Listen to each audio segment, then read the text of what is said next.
Hi friends, PSC വിസ്ഡത്തിന്റെ പുതിയ വീഡിയോയിലേക്ക് എല്ലാവർക്കും സ്വാഗതം. ഇന്നത്തെ വീഡിയോയിൽ SCERT ബേസിക് സയൻസ് 5th സ്റ്റാൻഡേർഡിലെ 9ാമത്തെ ചാപ്റ്ററാണ് ഡിസ്കസ് ചെയ്യുന്നത്. ഭൂമിയുടെ അന്തരീക്ഷത്തിനപ്പുറമുള്ള വിശാലമായ ശൂന്യ പ്രദേശമാണ് ബഹിരാകാശം. ഭൂമിയുടെ അന്തരീക്ഷത്തിനപ്പുറമുള്ള വിശാലമായ ശൂന്യ പ്രദേശമാണ് ബഹിരാകാശം. ബഹിരാകാശത്ത് ഭൂമിയുടെ ഏറ്റവും അടുത്തുള്ള ആകാശഗോളമാണ് ചന്ദ്രൻ. ബഹിരാകാശത്ത് ഭൂമിയുടെ ഏറ്റവും അടുത്തുള്ള ആകാശഗോളമാണ് ചന്ദ്രൻ. ഇനി ആദ്യത്തെ ബഹിരാകാശ സഞ്ചാരിയാണ് യൂറി ഗഗാറിൻ. ആദ്യത്തെ ബഹിരാകാശ സഞ്ചാരിയാണ് യൂറി ഗഗാറിൻ. സോവിയറ്റ് യൂണിയന്റെ വോസ്റ്റോക്ക് 1 എന്ന ബഹിരാകാശ പേടകമാണ് യൂറി ഗഗാറിനെ ബഹിരാകാശത്തെത്തിച്ചത്. സോവിയറ്റ് യൂണിയന്റെ വോസ്റ്റോക്ക് 1 എന്ന ബഹിരാകാശ പേടകമാണ് യൂറി ഗഗാറിനെ ബഹിരാകാശത്തെത്തിച്ചത്. 1961 ഏപ്രിൽ 12-നാണ് യൂറി ഗഗാറിൻ ബഹിരാകാശത്തെത്തിയത്. 1961 ഏപ്രിൽ 12-നാണ് യൂറി ഗഗാറിൻ ബഹിരാകാശത്തെത്തിയത്. ഇനി വിവിധ ആവശ്യങ്ങൾക്കായി ബഹിരാകാശത്തേക്ക് അയക്കുന്ന ഉപകരണങ്ങൾ അടങ്ങിയ പേടകങ്ങളാണ് കൃത്രിമോപഗ്രഹങ്ങൾ. വിവിധ ആവശ്യങ്ങൾക്കായി ബഹിരാകാശത്തേക്ക് അയക്കുന്ന ഉപകരണങ്ങൾ അടങ്ങിയ പേടകങ്ങളാണ് കൃത്രിമോപഗ്രഹങ്ങൾ. ഇനി ആദ്യത്തെ കൃത്രിമോപഗ്രഹമാണ് സ്പുട്നിക് 1. ആദ്യത്തെ കൃത്രിമോപഗ്രഹമാണ് സ്പുട്നിക് 1. 1957 ഒക്ടോബർ 4-ന് സോവിയറ്റ് യൂണിയനാണ് സ്പുട്നിക് 1 വിക്ഷേപിച്ചത്. 1957 ഒക്ടോബർ 4-ന് സോവിയറ്റ് യൂണിയനാണ് സ്പുട്നിക് 1 വിക്ഷേപിച്ചത്. അപ്പോൾ ഭൂമിയുടെ അന്തരീക്ഷത്തിനപ്പുറമുള്ള വിശാലമായ ശൂന്യ പ്രദേശമാണ് ബഹിരാകാശം. ബഹിരാകാശത്ത് ഭൂമിയുടെ ഏറ്റവും അടുത്തുള്ള ആകാശഗോളമാണ് ചന്ദ്രൻ. ആദ്യത്തെ ബഹിരാകാശ സഞ്ചാരിയാണ് യൂറി ഗഗാറിൻ. യൂറി ഗഗാറിനെ ബഹിരാകാശത്തെത്തിച്ച വാഹനമാണ് വോസ്റ്റോക്ക് 1. യൂറി ഗഗാറിൻ ബഹിരാകാശത്തെത്തിയ വർഷം 1961 ഏപ്രിൽ 12. വിവിധ ആവശ്യങ്ങൾക്കായി ബഹിരാകാശത്തേക്ക് അയക്കുന്ന ഉപകരണങ്ങൾ അടങ്ങിയ പേടകങ്ങളാണ് കൃത്രിമോപഗ്രഹങ്ങൾ. ആദ്യത്തെ കൃത്രിമോപഗ്രഹമാണ് സ്പുട്നിക് 1. സ്പുട്നിക് 1 വിക്ഷേപിച്ചത് 1957 ഒക്ടോബർ 4-ന് സോവിയറ്റ് യൂണിയനാണ്.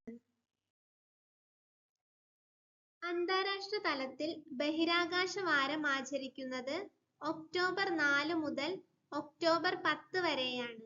അന്താരാഷ്ട്ര തലത്തിൽ ബഹിരാകാശ വാരം ആചരിക്കുന്നത് ഒക്ടോബർ 4 മുതൽ ഒക്ടോബർ 10 വരെയാണ്.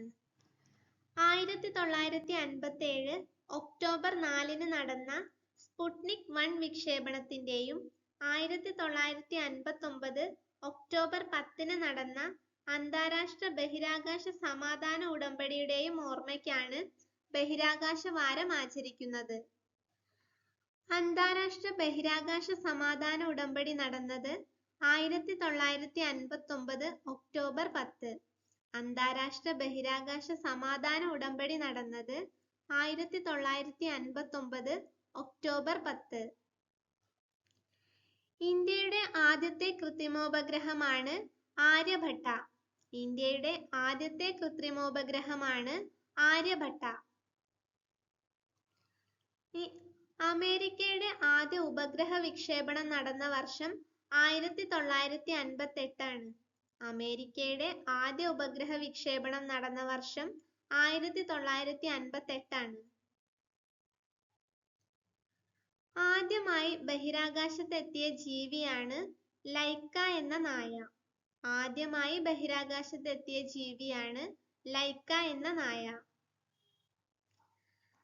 മനുഷ്യൻ ഇതുവരെ നിർമ്മിച്ചതിൽ ഏറ്റവും വലിയ റോക്കറ്റാണ് സാറ്റേൺ 5. മനുഷ്യൻ ഇതുവരെ നിർമ്മിച്ചതിൽ ഏറ്റവും വലിയ റോക്കറ്റാണ് സാറ്റേൺ 5. ബഹിരാകാശ യാത്ര നടത്തിയ ആദ്യ ഇന്ത്യക്കാരനാണ് രാകേഷ് ശർമ്മ. ബഹിരാകാശ യാത്ര നടത്തിയ ആദ്യ ഇന്ത്യക്കാരനാണ് രാകേഷ് ശർമ്മ. രണ്ടാമത്തെ ബഹിരാകാശ യാത്രക്കിടയിൽ കൊളംബിയ സ്പേസ് ഷട്ടിൽ അപകടത്തിൽപ്പെട്ട് മരണമടഞ്ഞ വനിതാ ബഹിരാകാശ സഞ്ചാരിയാണ് കൽപ്പന ചൗള. രണ്ടാമത്തെ ബഹിരാകാശ യാത്രക്കിടയിൽ കൊളംബിയ സ്പേസ് ഷട്ടിൽ അപകടത്തിൽപ്പെട്ട് മരണമടഞ്ഞ വനിതാ ബഹിരാകാശ സഞ്ചാരിയാണ് കൽപ്പന ചൗള.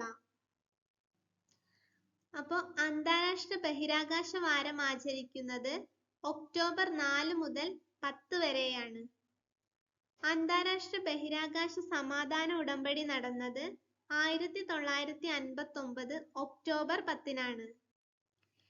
ഇന്ത്യയുടെ ആദ്യത്തെ കൃത്രിമോപഗ്രഹമാണ് ആര്യഭട്ട. അമേരിക്കയുടെ ആദ്യ ഉപഗ്രഹ വിക്ഷേപണം നടന്നത് 1958-ലാണ്. ആദ്യമായി ബഹിരാകാശത്തെത്തിയ ജീവിയാണ് ലൈക്ക എന്ന നായ. മനുഷ്യൻ ഇതുവരെ നിർമ്മിച്ചതിൽ ഏറ്റവും വലിയ റോക്കറ്റാണ് സാറ്റേൺ 5. ബഹിരാകാശ യാത്ര നടത്തിയ ആദ്യ ഇന്ത്യക്കാരനാണ് രാകേഷ് ശർമ്മ. രണ്ടാമത്തെ ബഹിരാകാശ യാത്രക്കിടയിൽ കൊളംബിയ സ്പേസ് ഷട്ടിൽ അപകടത്തിൽപ്പെട്ട് മരണമടഞ്ഞ വനിതാ ബഹിരാകാശ സഞ്ചാരിയാണ് കൽപ്പന ചൗള. ബഹിരാകാശത്ത് ഏറ്റവും കൂടുതൽ സമയം ചെലവഴിച്ച ഇന്ത്യൻ വനിതയാണ് സുനിത വില്യംസ്. ബഹിരാകാശത്ത് ഏറ്റവും കൂടുതൽ സമയം ചെലവഴിച്ച ഇന്ത്യൻ വനിതയാണ് സുനിത വില്യംസ്. ഇനി മനുഷ്യൻ ചന്ദ്രനിൽ ആദ്യമായി കാലുകുത്തിയത് 1969 ജൂലൈ 21-നാണ്. മനുഷ്യൻ ചന്ദ്രനിൽ ആദ്യമായി കാലുകുത്തിയത് 1969 ജൂലൈ 21-നാണ്. ആദ്യമായി ചന്ദ്രനിൽ ഇറങ്ങിയ വ്യക്തികളാണ് Neil Armstrong, Edwin Buzz Aldrin. ആദ്യമായി ചന്ദ്രനിൽ ഇറങ്ങിയ വ്യക്തികളാണ് Neil Armstrong, Edwin Buzz Aldrin. ആദ്യ ചന്ദ്രയാത്രയ്ക്ക് അമേരിക്കൻ ബഹിരാകാശ ഏജൻസിയായ നാസയുടെ അപ്പോളോ 2 എന്ന വാഹനമാണ് ഉപയോഗിച്ചത്. ആദ്യ ചന്ദ്രയാത്രയ്ക്ക് അമേരിക്കൻ ബഹിരാകാശ ഏജൻസിയായ നാസയുടെ അപ്പോളോ 2 എന്ന ബഹിരാകാശ വാഹനമാണ് ഉപയോഗിച്ചത്. ആദ്യ ചന്ദ്രയാത്രക്കിടയിൽ വാഹനത്തെ നിയന്ത്രിച്ചത് മൈക്കൽ കോളിൻസ് ആണ്. ആദ്യ ചന്ദ്രയാത്രക്കിടയിൽ വാഹനത്തെ നിയന്ത്രിച്ചത് മൈക്കൽ കോളിൻസ് ആണ്. മനുഷ്യൻ ചന്ദ്രനിൽ ആദ്യമായി കാലുകുത്തിയതിന്റെ വാർഷിക ദിനമായ ജൂലൈ 21 ചാന്ദ്രദിനമായി ആചരിക്കുന്നത്. മനുഷ്യൻ ചന്ദ്രനിൽ ആദ്യമായി കാലുകുത്തിയതിന്റെ വാർഷിക ദിനമായ ജൂലൈ 21 ചാന്ദ്രദിനമായി ആചരിക്കുന്നത്. ഇനി ഇന്ത്യൻ ബഹിരാകാശ പദ്ധതിയുടെ പിതാവാണ് വിക്രം സാരാഭായ്. ഇന്ത്യൻ ബഹിരാകാശ പദ്ധതിയുടെ പിതാവാണ് വിക്രം സാരാഭായ്. അപ്പോൾ ബഹിരാകാശത്ത് ഏറ്റവും കൂടുതൽ സമയം ചെലവഴിച്ച ഇന്ത്യൻ വനിതയാണ് സുനിത വില്യംസ്. മനുഷ്യൻ ചന്ദ്രനിൽ ആദ്യമായി കാലുകുത്തിയത് 1969 ജൂലൈ 21-നാണ്. ആദ്യമായി ചന്ദ്രനിൽ ഇറങ്ങിയ വ്യക്തികളാണ് Neil Armstrong, Edwin Buzz Aldrin. ആദ്യ ചന്ദ്രയാത്രയ്ക്ക് ഉപയോഗിച്ച ബഹിരാകാശ വാഹനമാണ് അപ്പോളോ 2. ആദ്യ ചന്ദ്രയാത്രക്കിടയിൽ വാഹനത്തെ നിയന്ത്രിച്ചത് മൈക്കൽ കോളിൻസ് ആണ്.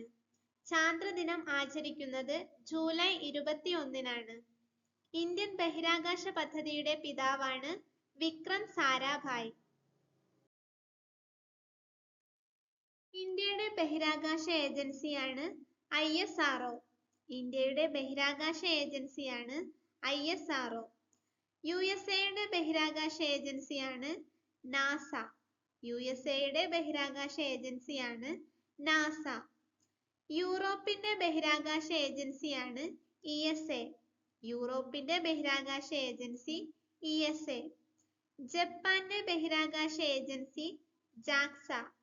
ജപ്പാന്റെ ബഹിരാകാശ ഏജൻസി JAXA. റഷ്യയുടെ ബഹിരാകാശ ഏജൻസിയാണ് RSA. റഷ്യയുടെ ബഹിരാകാശ ഏജൻസിയാണ് RSA. ചൈനയുടെ ബഹിരാകാശ ഏജൻസിയാണ് CNSA. ചൈനയുടെ ബഹിരാകാശ ഏജൻസിയാണ് CNSA. ഇനി ഇന്ത്യ വാർത്താവിനിമയത്തിന് ഉപയോഗിക്കുന്ന ഉപഗ്രഹങ്ങളാണ് ഇൻസാറ്റുകൾ. ഇന്ത്യ വാർത്താവിനിമയത്തിന് ഉപയോഗിക്കുന്ന ഉപഗ്രഹങ്ങളാണ് ഇൻസാറ്റുകൾ. ഭൂവിഭവ പഠനം, കാലാവസ്ഥാ പഠനം തുടങ്ങിയ ആവശ്യങ്ങൾക്ക് ഉപയോഗിക്കുന്ന ഉപഗ്രഹങ്ങളാണ് IRS ഉപഗ്രഹങ്ങൾ. ഭൂവിഭവ പഠനം, കാലാവസ്ഥാ പഠനം തുടങ്ങിയ ആവശ്യങ്ങൾക്ക് ഉപയോഗിക്കുന്ന ഉപഗ്രഹങ്ങളാണ് IRS ഉപഗ്രഹങ്ങൾ. വിദ്യാഭ്യാസ ആവശ്യങ്ങൾക്ക് ഉപയോഗിക്കുന്ന ഉപഗ്രഹമാണ് എഡ്യൂസാറ്റ്. വിദ്യാഭ്യാസ ആവശ്യങ്ങൾക്ക് ഉപയോഗിക്കുന്ന ഉപഗ്രഹമാണ് എഡ്യൂസാറ്റ്. ഇന്ത്യയുടെ ചന്ദ്ര പര്യവേക്ഷണ പദ്ധതിയാണ് ചന്ദ്രയാൻ. ഇന്ത്യയുടെ ചന്ദ്ര പര്യവേക്ഷണ പദ്ധതിയാണ് ചന്ദ്രയാൻ. ഇന്ത്യയുടെ ബഹിരാകാശ ഏജൻസിയാണ് ISRO. USA ബഹിരാകാശ ഏജൻസിയാണ് നാസ. യൂറോപ്പിന്റെ ബഹിരാകാശ ഏജൻസിയാണ് ESA. ജപ്പാന്റെ ബഹിരാകാശ ഏജൻസി JAXA. റഷ്യയുടെ ബഹിരാകാശ ഏജൻസി RSA. ചൈനയുടെ ബഹിരാകാശ ഏജൻസി CNSA. ഇന്ത്യ വാർത്താവിനിമയത്തിന് ഉപയോഗിക്കുന്ന ഉപഗ്രഹങ്ങളാണ് ഇൻസാറ്റുകൾ. ഭൂവിഭവ പഠനം, കാലാവസ്ഥാ പഠനം തുടങ്ങിയ ആവശ്യങ്ങൾക്ക് ഉപയോഗിക്കുന്ന ഉപഗ്രഹങ്ങളാണ് IRS ഉപഗ്രഹങ്ങൾ. ഇനി വിദ്യാഭ്യാസ ആവശ്യങ്ങൾക്ക് ഉപയോഗിക്കുന്ന ഉപഗ്രഹമാണ് എഡ്യൂസാറ്റ്. ഇന്ത്യയുടെ ചന്ദ്ര പര്യവേക്ഷണ പദ്ധതിയാണ് ചന്ദ്രയാൻ. ഇന്ത്യയുടെ പ്രഥമ ചാന്ദ്ര ദൗത്യമാണ് ചന്ദ്രയാൻ 1. ഇന്ത്യയുടെ പ്രഥമ ചാന്ദ്ര ദൗത്യമാണ് ചന്ദ്രയാൻ 1. ചന്ദ്രയാൻ 1 വിക്ഷേപിച്ചത് 2008 ഒക്ടോബർ 22-നാണ്. ചന്ദ്രയാൻ 1 വിക്ഷേപിച്ചത് 2008 ഒക്ടോബർ 22-നാണ്. ചന്ദ്രനിൽ ജലസാന്നിധ്യം കണ്ടെത്തിയത് ചന്ദ്രയാൻ 1 ആണ്. ചന്ദ്രനിൽ ജലസാന്നിധ്യം കണ്ടെത്തിയത് ചന്ദ്രയാൻ 1 ആണ്. ഇനി ഇന്ത്യയുടെ ചൊവ്വ ദൗത്യമാണ് മംഗൾയാൻ. ഇന്ത്യയുടെ ചൊവ്വ ദൗത്യമാണ് മംഗൾയാൻ. ഇന്ത്യയുടെ സൗരദൗത്യമാണ് ആദിത്യ. ഇന്ത്യയുടെ സൗരദൗത്യമാണ് ആദിത്യ. അപ്പോൾ ഇന്ത്യയുടെ പ്രഥമ ചാന്ദ്ര ദൗത്യമാണ് ചന്ദ്രയാൻ 1. ചന്ദ്രയാൻ 1 വിക്ഷേപിച്ചത് 2008 ഒക്ടോബർ 22-നാണ്. ചന്ദ്രനിൽ ജലസാന്നിധ്യം കണ്ടെത്തിയത് ചന്ദ്രയാൻ 1 ആണ്. ഇന്ത്യയുടെ ചൊവ്വ ദൗത്യമാണ് മംഗൾയാൻ. ഇന്ത്യയുടെ സൗരദൗത്യമാണ് ആദിത്യ. വീഡിയോ ഇഷ്ടപ്പെട്ടാൽ ലൈക്ക് ചെയ്യുക, ഷെയർ ചെയ്യുക. Thank you.